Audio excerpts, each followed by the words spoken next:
I love when people are like, no, you don't have to prepare. Perfect. Okay, I think we are live and ready and rocking already. Hi everyone. Let me double check. If you are here already, just say hello. So when I can see that we're here, we already know you're here. That makes sense. I don't see us.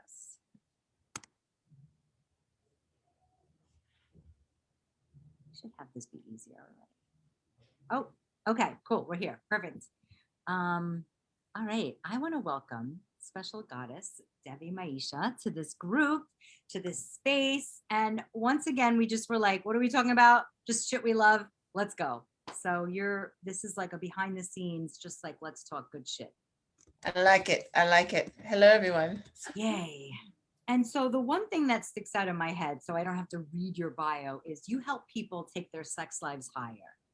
I do. I mean, great. Yeah, share about that. No, yeah. So yeah, what I do is it's like it's fun and it's sexy, but really it's about opening up to the truth of who you are, and from there your sex life is better. So a lot of people like to focus on the techniques and what they're doing, but none of that stuff matters if your communication skills suck, if your vibe sucks, if you're choosing the wrong partners, then it doesn't matter how good your dick sucking skills or your pussy eating skills are, because you'll be doing it with people who won't value your skills anyway. So it's really about discovering the truth of yourself. And from there, your sex life shoots off automatically. I love it. And this is why Devi Maisha is one of our pleasure panelists tomorrow. Because it doesn't matter your dick sucking skills. Like when you say that, I think about the magazines of like the 80s that are like, please your man with 3 like jerking off steps or whatever the nonsense was. Yeah.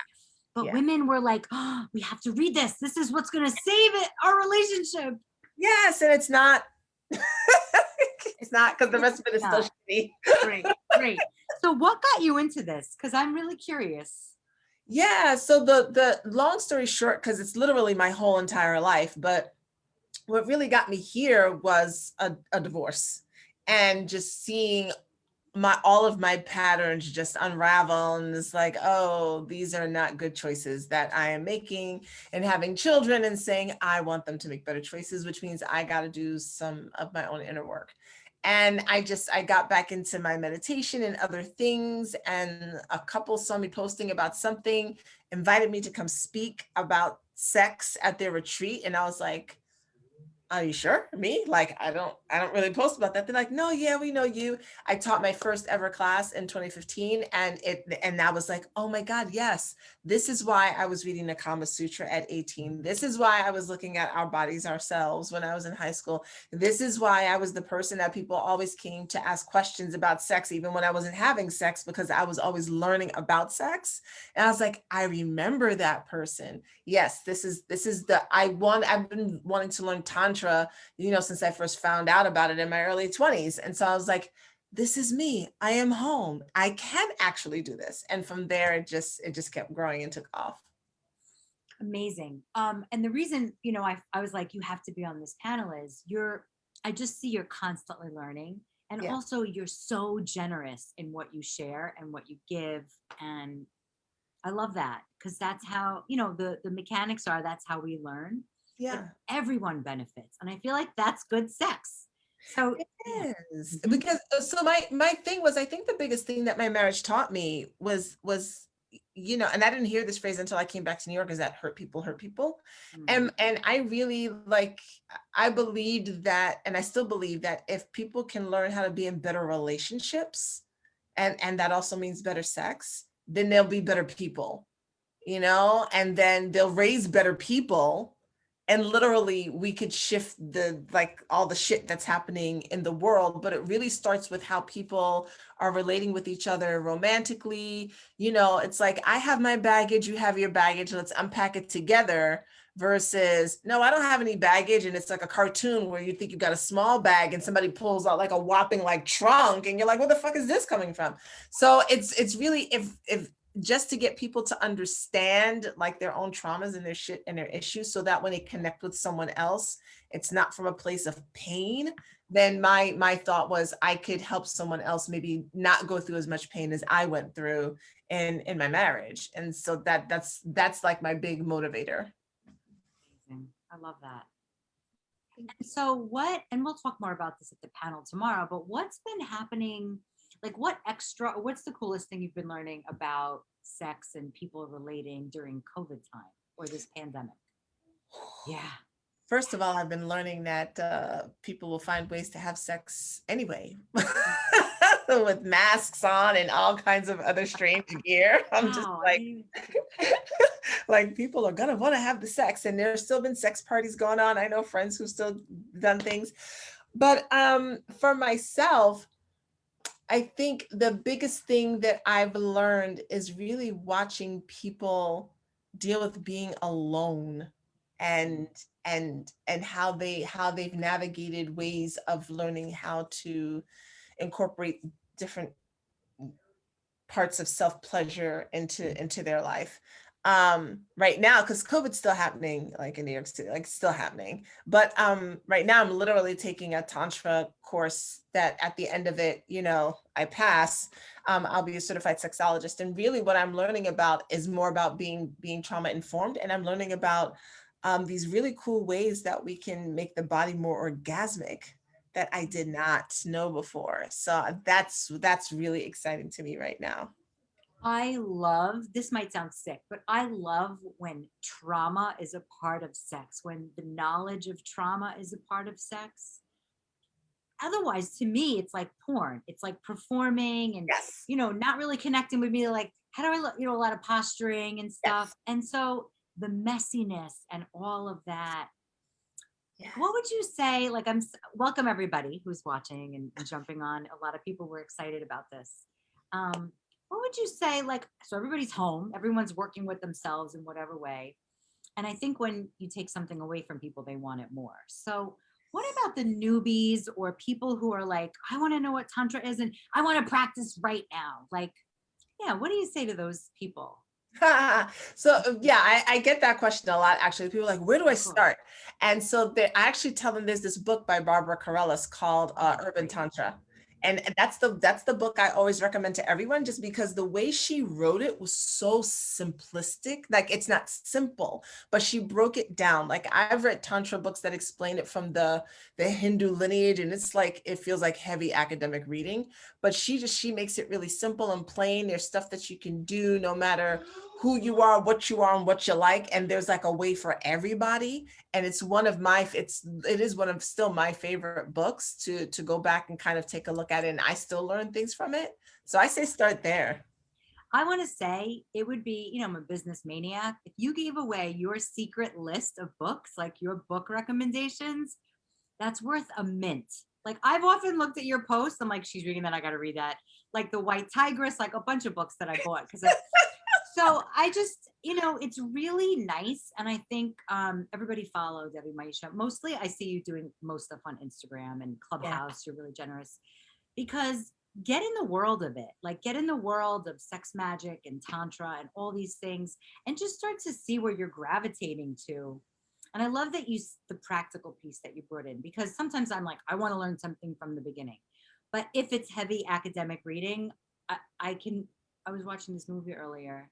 Anyway, I'll stay focused. And she said the worst thing is when you forget you're reading a book. That's the worst, And I was like, yeah. When I have so much excitement about ordering it and then it comes and I just like forget. It sucks. So I love that you made Barbara's book. She actually is the coach of the director of my one woman show. It's not like a big thing, but it's kind of funny. It feels very like in the circular. Yeah, I like her. I was very excited when she followed me back on Instagram. I was very fangirly about it because Yes.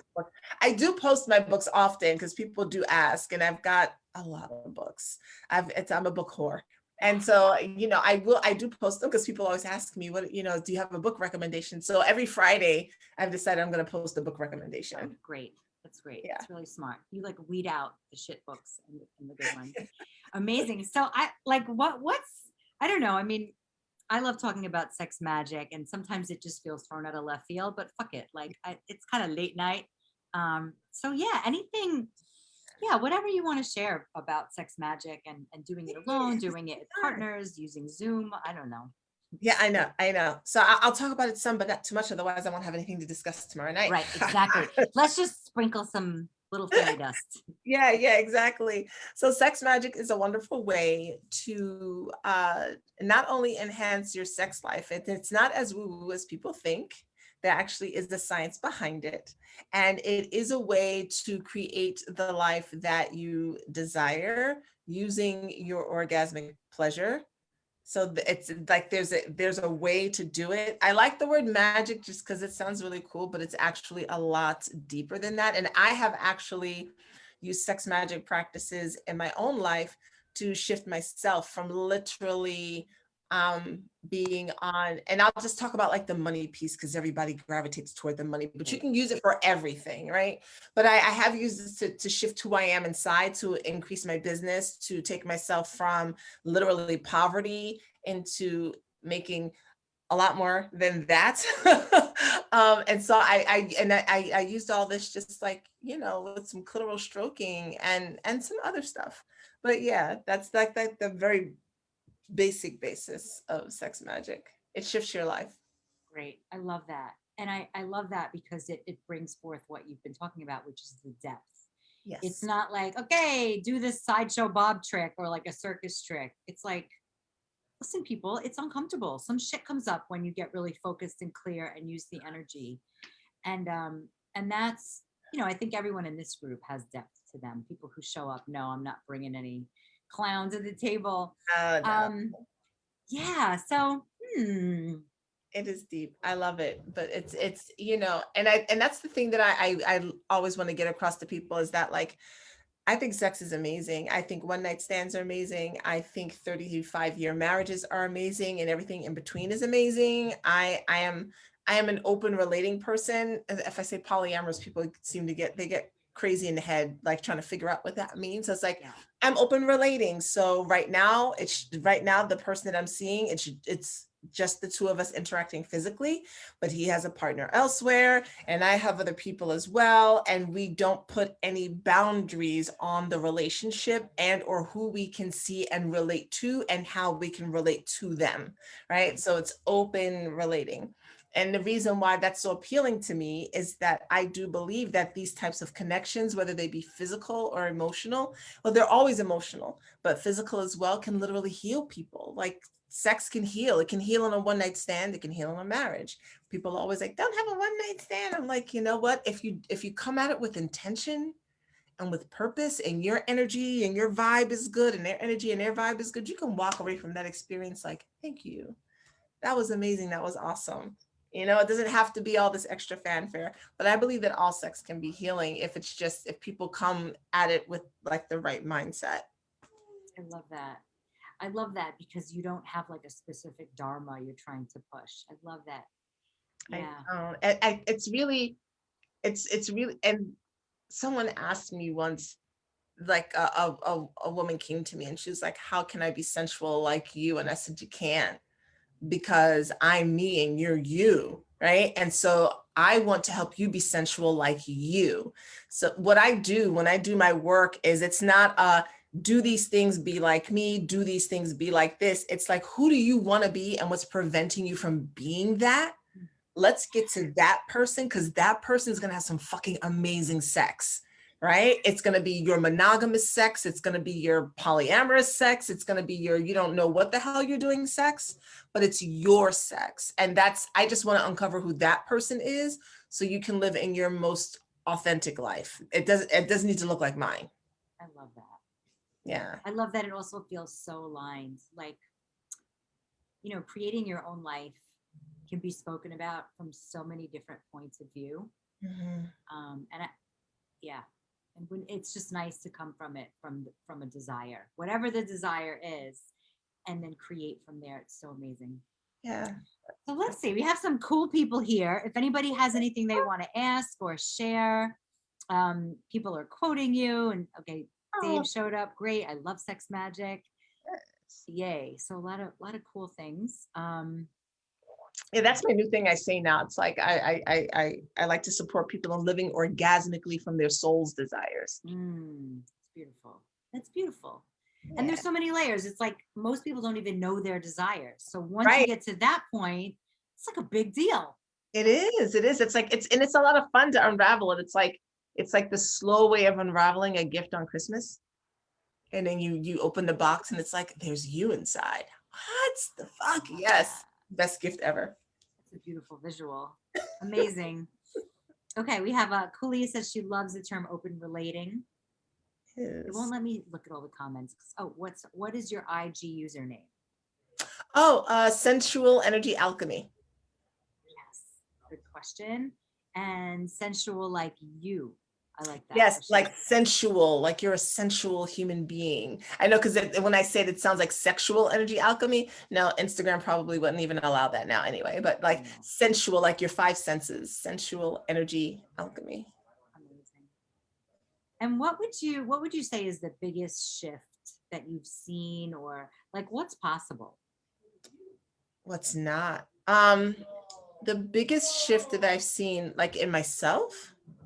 I don't know. When I was asking it, I think I meant with somebody you worked with, but it can be yourself too. Oh yeah, with somebody I worked with. I know. Isn't that fun to talk about? It's so It good. it is, and I'm thinking. So there's one woman in particular who's in one of my groups right now, and she started off feeling very lonely and alone, and now she has two lovers. So it was interesting how she went from none to two. And she's like, this one is good for this, and she understands what that relationship is, and this one is good for this, and she understands what that relationship is. And I love seeing her do that. And then so that's like on like the sexual relationship portion. And then I have other, like another client of mine who is just really actually discovering her anger, and learning to finally feel into that, because I incorporate ritual with what we do. So for this particular group, I had them do a ritual for the first person who ever broke their heart, Mm. and Oh, and cracked that open, and to grieve that, because we don't, right? And for one it was her dad when she was little. For another one it was like a former it was her grandmother. There's not always like your lover that did this. These wounds start early. And so, I had them like light a candle, and I wrote a whole thing for them. It's like a whole ritual for them to do. And it impacted each of them in very different ways. So that it's always interesting to see just them uncover these pieces and these parts of themselves. And I'm a guide. Like I'm a guide. I'm shining a light, but they're kind of like leading, and I'm walking with them, mm. you know? So good. Yeah, as you were saying that, it just sounds like a cheesy word, but so tailored. Like here's the open room, have your experience. And I love that because so many people focus on like, oh, man woman relationships, but I love that you said it's like father, grandmother, like hearts can be broken, especially at a young age, by a little. I mean, I had a little best friend in kindergarten. One day she moved Oh, and yeah. I was like, where's Stephanie? And all I remember, it's so funny, but not, was a red sweatsuit. And sometimes she would get a booger bubble. And I remember looking at her being like, it is so beautiful. Like, and then she just vanished. And I was completely heartbroken. Yeah, like where did he disappear to? And as kids, we don't know that. And it's those things that set up our attachment styles later, right? If you were, and it's so subtle. If you're like a latchkey kid, as so many of us were, and you think that's just the way it was, but really, you're coming home by yourself at 7, 8 years old because, mom's working, dad's working, there's just one parent working, there's a part of you that's longing for that. Right. And so when many of us got older, especially as Gen Xers, it's either like, I need you to be here with me, because, and we don't even realize because we didn't have it, or it's just like, I don't need you at all. I'm good. You can come or go as you please, because we didn't have that. And so we became detached, right? And we don't even realize that it's little things like that. And it's not that it was like a trauma. It's not like you got hit by a car, it was a huge sexual assault or something. That's just normal everyday life, but it's set up in the mind, the idea of whether or not someone could be there for you or not, and how you needed to react to protect yourself and walk in the world. And then that shows up in your relationships, and it shows up in your sex. So fucking on point. Now I'm extra excited because yesterday Axios was on and he's all talking about attachment and stuff like that. So I Ah, already feel the genius of look like at all of that. this. Yeah. You're fucking, I mean, it's like, yeah, everything feels very in flow and aligned these days. Yeah. And I'm super grateful. So let's see, we have a big statement here. Okay. So Gregory says the open relationship thing is cool. The thing is, if you suggest there's a possibility of having a relationship where you don't, I see, I could see her stuff here, where you didn't crucify each other if they're not monogamous. She thinks you intend to care all over the place and make and a big jealousy trip. So jealousy. I mean, we could talk about for days, but Yeah. yeah, it's part of it, motherfuckers. Like you can't avoid it. It's not, it's unavoidable. It doesn't matter what relationship you're in, jealousy exists. And jealousy to me is a signal that I need to take care of myself. It has nothing to do with the Ooh. other person. Oh, I love that. Nothing to do with the other person. If and I just talking about this with my lover, I was like, look, if there's a point where it's like, you're out with someone else and I'm feeling jealous, that's, the question is it that I want your time, or is it that I want to be out with someone else too? Right. And so if it's that I want your time, well, then let's create some time and space so that we can have some time at another date. Right. And or, well, let me call up somebody, or let me, meet some other people or go do something else. But the idea that this person is supposed to take away my jealousy, right, by giving me what I want, puts my happiness in the hands of someone else. And so I make them responsible, and I'm no longer responsible for my life. That's a whole lot of power to give up to other people. I'm not a fan of that. First of all, I knew Kalia, you were gonna quote this. She wrote, "Jealousy is a signal I need to take care of me." It's a huge topic. It's energy. We've talked about it before. Like we could use the energy, but I love that you put an action with it.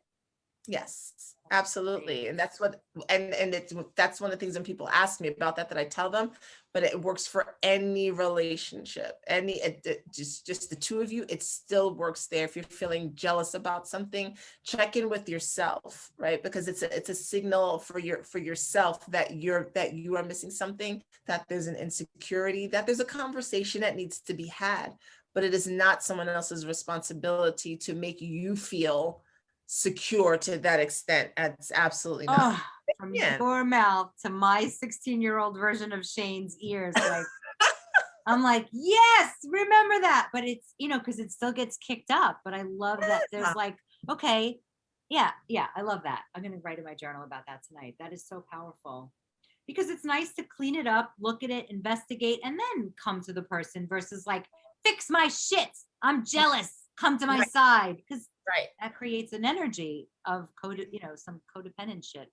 Yes, which I don't want to say I'm a master at codependency, but good God, man, have I driven around that block a couple of times? I could tell you the streets.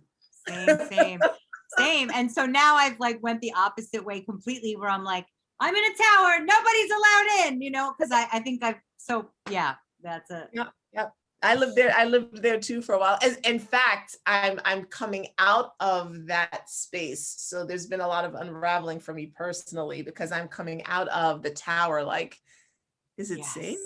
Yeah. Right? Yeah. Like, is it I love that. yeah, because it's like, so yeah. It's Yeah, good I stuff. like that idea. I said I was like allowing windows in the tower where somebody Yeah. could like shake my hand or something. But yeah, I think that alone is like worth its weight in gold, is to figure out how to navigate through jealousy and, make it important, but not what to lead with. Amazing. Yes, absolutely. Absolutely. Completely All agree. right, folks. Well, I put the link for tomorrow night's panel in here. So get your ticket. We've set up a really fun evening, and Yeah, tickets are $18 because 18 in Jewish world means life. And so when you're investing in getting something cool, it's like you're investing in your life. That's how I see it. I love it. I Yes. love that. Yeah. I Cool. So love I'll that. put up your link and your goodies here for Instagram. And anything else you want to share before we close? No, this is awesome. What's Yeah. actually really cool about this is I can't see anybody in the group, so it's kind of a cool little kinky thing that I'm talking to folks and I I love can't see it. them. It's like, I like when love you it. just got like the what do they call those? The peephole, you can't Yes. see the glory hole. I feel like I'm in a large glory hole right now. It's like I can't see anything that's happening. They I can see, love but I it. can't see them. I love it. I know we didn't even you said kink and we didn't even talk about kink or anything BDSM, but you have a ton of wisdom and knowledge. So we're All gonna right, save. I'm gonna put it all together. I'm gonna put Okay, it all good, good. together. Yeah, I think that's also what serves here is like now we have energy swirling and whirling and yeah, so Mhm. put it all together. And then tomorrow night we're gonna bring all the goods. Oh, good. Welcome, Hardy. And yeah, it starts at 7 and the panel starts at 7:30. So get yourself cozy. We have a fun background to send you. So it's actually looking like we're in the same space. And yeah, it's time to play. And then we'll have some community time at the end where you can ask really specific questions to each of the panelists, which is fun because look at the gems. And I mean, everybody talks about gems, but you really spit some gems tonight. So thank you for sharing them. Thank And you. yeah, thanks to everybody for showing up and rocking and rolling. And then if anybody has any questions they want to put here or comments, we will come back to them. All right. Thank you, Thank Devi you. Maisha. Thank All right. y'all. Have a good sleep. You too. Okay. Bye. Bye.